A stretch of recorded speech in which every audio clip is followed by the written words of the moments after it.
All right, we'll do a little bit more linear regression and hopefully get some sense for how this all then ties together. So what we got going on here is I have X is the percent of maintenance that is outsourced for an airline, and Y is the percent of flight delays blamed on the airline. So how much they outsource compared to how much they get blamed for delays. So they're saying, does outsourcing explain, explanatory, number of delays, which is response.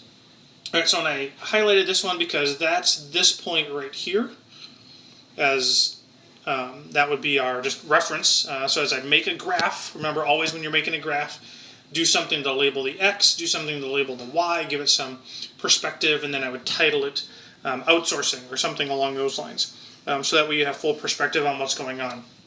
Describing this graph, here's what I would say.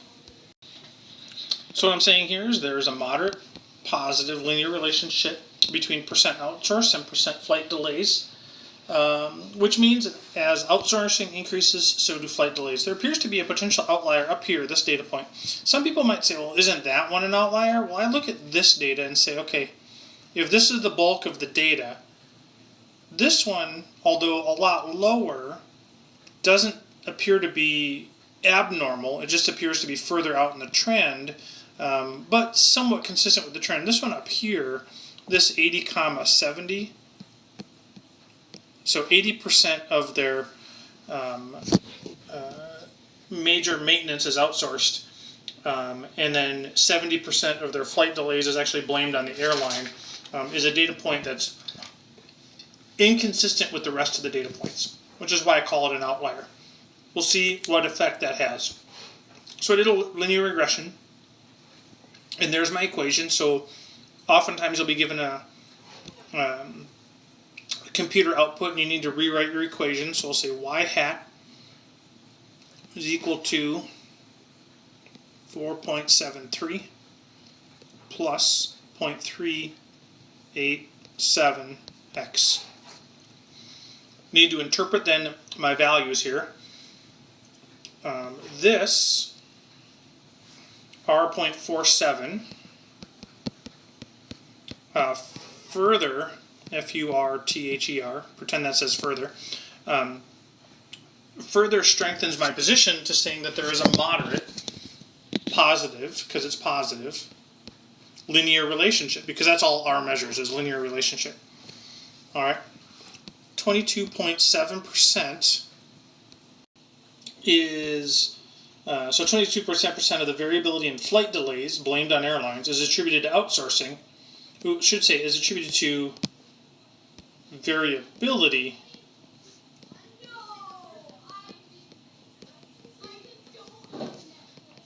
in outsourcing using this linear model. That is, roughly 77% of the variation in flight delays is attributed to something other than outsourcing. All right? So that's interpreting R and R squared. So remember, R squared up there, that's that number. R squared is the coefficient of determination. R is the correlation coefficient. And if we were to interpret these in context, if there were 0% outsourcing, then approximately 4.73% of the delays in the flight would be blamed on the airline. So, be blamed on other things, such as, weather, etc., etc. All right? And for every one increase in percentage of outsourcing, we expect flight delay blame will go up by 0.387%. Because these are all in percents. These are already as percents, not need to be converted, because you can't have 473%.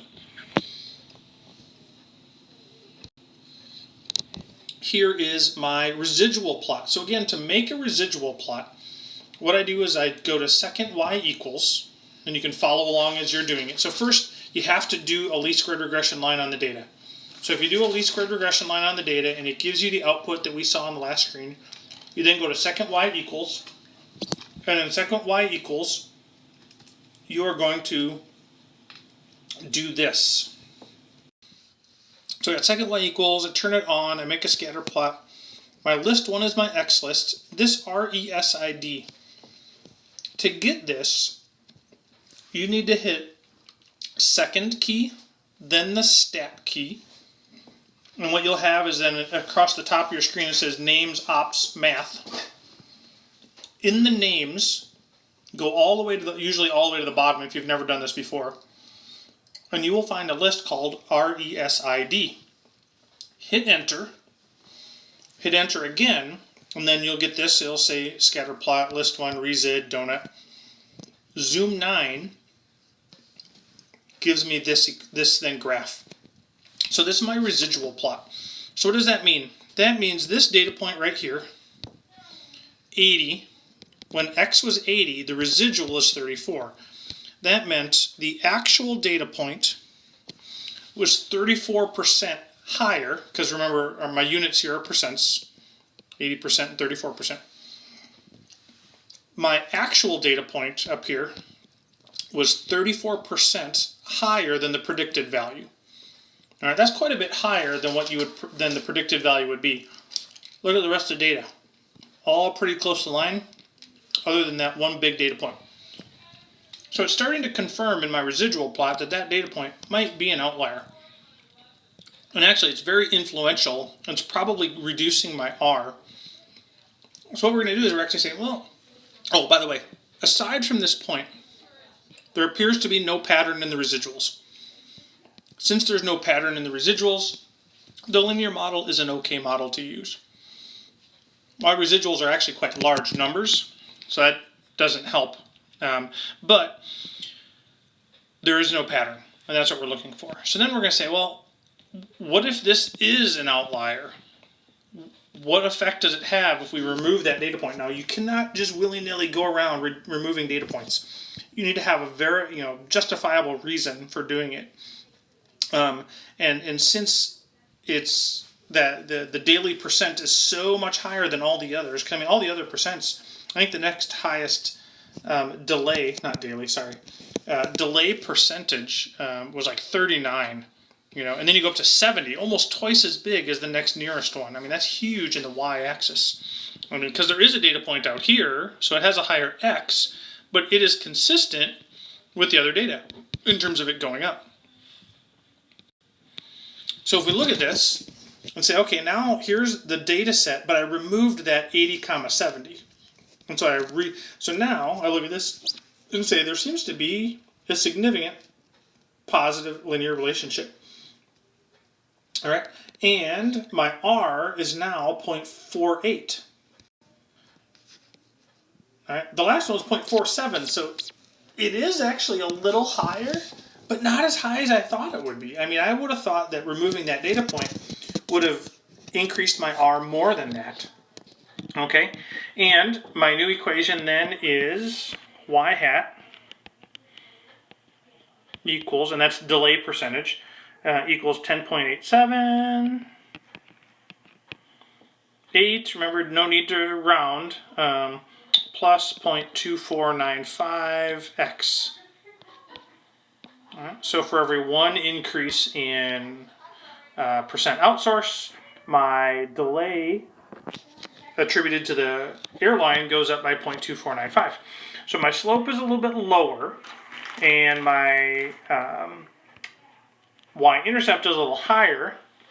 When I remove that point, you can go back and look and see, yeah, that makes sense why that happens. All right, but I'm really surprised that these numbers aren't bigger. I mean, they are bigger, but they're not that much bigger. So is that point 80, 70 an outlier? Maybe, but its influence isn't that significant on the rest of the data, which is an interesting thing just to note. And then we go and we make a residual plot based on that last, so I again did the least squared regression line again. So I got a new residual list, and I now have a new graph. And now look, this largest point, furthest away from the line, is only 13. Remember in the last one, my largest data point, even though the graphs don't look that dissimilar, my largest one away, when it was way up here on the top, was 30 something. Now my largest point distance is 13. Much closer. My data itself actually is much closer to the line. So while the r and the r squared aren't that much different, the residual plot actually reveals that this is a much better least squared regression line, much closer to all the data points. So this obviously is a better model than the last one if we remove that potential outlier. Now, what if we had an x value? What if we had x is 76%? What if we had a new airline comes in and says they outsource 76% of their maintenance work? What can we expect for percent delays blamed on the airport? So in the first equation that I did, when I'm